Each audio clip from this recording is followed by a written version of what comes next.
वहीं एस जयशंकर ने ईरान के विदेश मंत्री से बात की है। विदेश मंत्री एस जयशंकर ने एक्स पर इस पोस्ट कर जानकारी भी दी है और अरागची से मौजूदा संघर्ष के बारे में उनकी बातचीत हुई है। एस जयशंकर का कहना है कि हम संपर्क में रहने पर सहमत हुए हैं, यानी आने वाले समय में ईरान से संपर्क में रहेगा भारत। ईरान के विदेश मंत्री से हुई बातचीत का कुछ हिस्सा उन्होंने अपनी पोस्ट के जरिए देश के दुनिया के सामने रखा है। ईरान से युद्ध के बीच इस वक्त ये बड़ी खबर, अगले हफ्ते इजरायल जाएंगे ट्रंप के दूत विटकॉफ।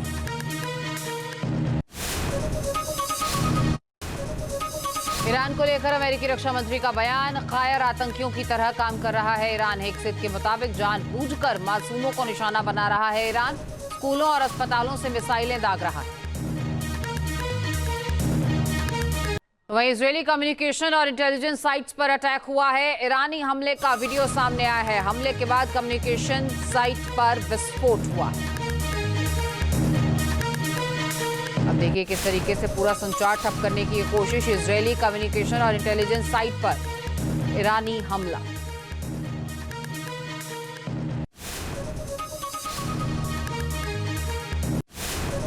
ईरान से जंग के बीच इजरायल के विदेश मंत्री का दावा, ट्रंप ने कहा है इस हफ्ते युद्ध खत्म नहीं होगा।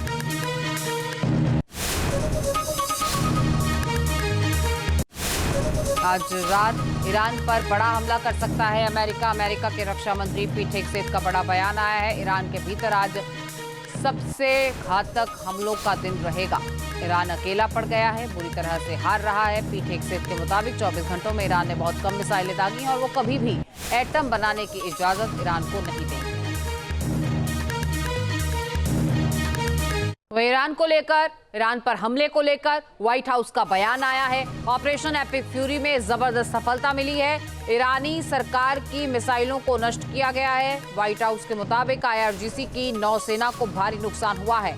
ईरान को न्यूक्लियर पावर कतई नहीं बनने देंगे। एक बार फिर से अमेरिका ने अपने मंसूबे साफ किए।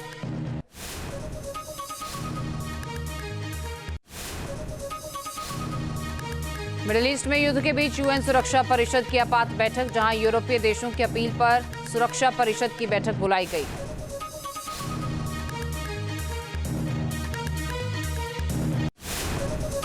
ईरान पर अमेरिकी इजरायली हमले पर बोले हैं जर्मन चांसलर, मैं ट्रंप से सहमत हूं कि युद्ध जल्द खत्म होना चाहिए। युद्ध खत्म होने पर तेल बाजार में हालात भी सामान्य हो जाएंगे। रूस के खिलाफ पाबंदी में ढील पर विचार की कोई वजह नहीं है।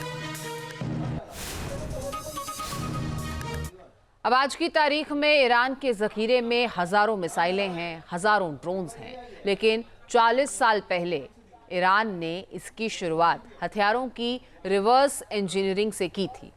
ये वो हथियार थे जो ईरान को रूस, चीन और नॉर्थ कोरिया से हासिल हुए थे। अब ईरान ने इसमें महारत हासिल कर ली है। आप भी समझिए कैसे। ये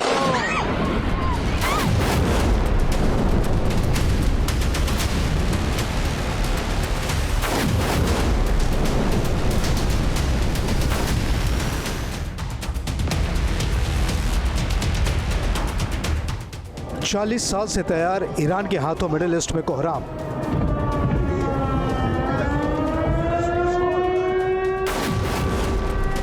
इस वक्त दुनिया दो मुल्कों के वजूद की लड़ाई के बीच फंसी हुई है, इजराइल और ईरान।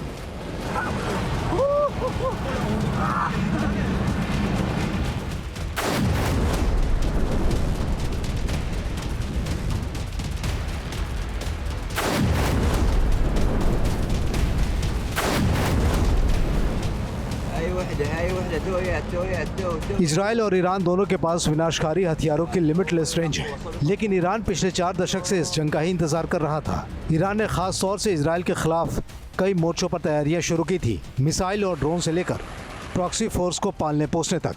ईरान ने इजराइल को चारों तरफ से घेरने के लिए प्रॉक्सी ग्रुप बना रखी है। लेबनान में हिजबुल्लाह को 1980 से IRGC ने ट्रेनिंग, फंडिंग और हथियार दिए। हिजबुल्लाह के पास ईरान के सैकड़ों रॉकेट और मिसाइलें हैं, जिनके निशाने पर इजराइल है। जबकि गाजा में हमास और फिलिस्तीनी इस्लामिक जिहाद को ईरान ने हथियार, ट्रेनिंग और फंडिंग दी है। इस तरह यमन में ईरान ने हूती को भी मिसाइल और ड्रोन सप्लाई दी है। इतने साल के दौरान ही ईरान ने इराक में शिया मिलिशिया को अमेरिका और इजराइल के सामने खड़ा किया है। लेकिन बात सिर्फ इन प्रॉक्सी को खाद पानी देने की नहीं है। ईरान ने 40 साल के वक्त में अपने आज के हथियारों की बुनियाद रिवर्स इंजीनियरिंग के जरिए भी रखी है।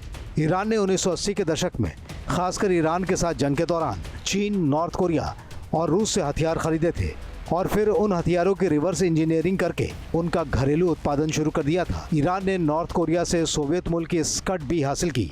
1987-88 में ईरान को 100 स्कड मिसाइलें और तकनीक मिली, जिससे ईरान ने शहाब 1 और बाद में शहाब 2 बना लिया। 1987 में ईरान को चीन से anti ship cruise missile HY-2 silk worm हासिल हुई। इसमें रिवर्स इंजीनियरिंग के जरिए ईरान ने नूर, कोवसार और नस्र 1 जैसी घरेलू मिसाइलें बना डाली। 1987 से 1994 के दौरान चीन से ईरान को C801 और C802 एंटी शिप मिसाइल हासिल हुई, जिनसे ईरान ने नूर और टोंडर मिसाइल की नई सीरीज तैयार कर दी। चीन से ही हासिल एक रॉकेट के जरिए ईरान ने फज्र 1 रॉकेट की लोकल कॉपी बना डाली।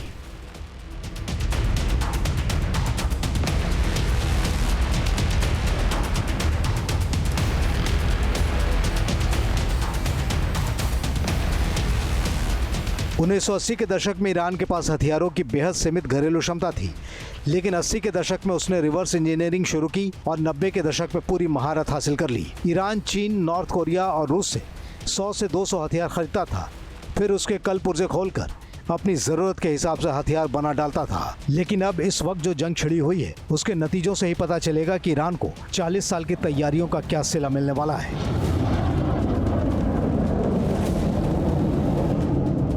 Team news nation. आपके मोबाइल पर तुरंत आएगी ब्रेकिंग न्यूज। स्क्रीन पर सबसे पहले दिखेगी बड़ी खबर। देश दुनिया की हर खबर एक जगह। अब आपके मोबाइल पर तुरंत फटाफट इंस्टॉल कीजिए न्यूज़ नेशन ऐप और रखिए खुद को अपडेट। आपके मोबाइल पर तुरंत आएगी ब्रेकिंग न्यूज। स्क्रीन पर सबसे पहले दिखेगी बड़ी खबर। देश दुनिया की हर खबर एक जगह। अब आपके मोबाइल पर तुरंत फटाफट इंस्टॉल कीजिए न्यूज़ नेशन ऐप और रखिए खुद को अपडेट। आपके मोबाइल पर तुरंत आएगी ब्रेकिंग न्यूज। स्क्रीन पर सबसे पहले दिखेगी बड़ी खबर। देश दुनिया की हर खबर एक जगह। अब आपके मोबाइल पर तुरंत फटाफट इंस्टॉल कीजिए न्यूज़ नेशन ऐप और रखिए खुद को अपडेट। आपके मोबाइल पर तुरंत आएगी ब्रेकिंग न्यूज। स्क्रीन पर सबसे पहले दिखेगी बड़ी खबर। देश दुनिया की हर खबर एक जगह। अब आपके मोबाइल पर तुरंत फटाफट इंस्टॉल कीजिए न्यूज़ नेशन ऐप और रखिए खुद को अपडेट।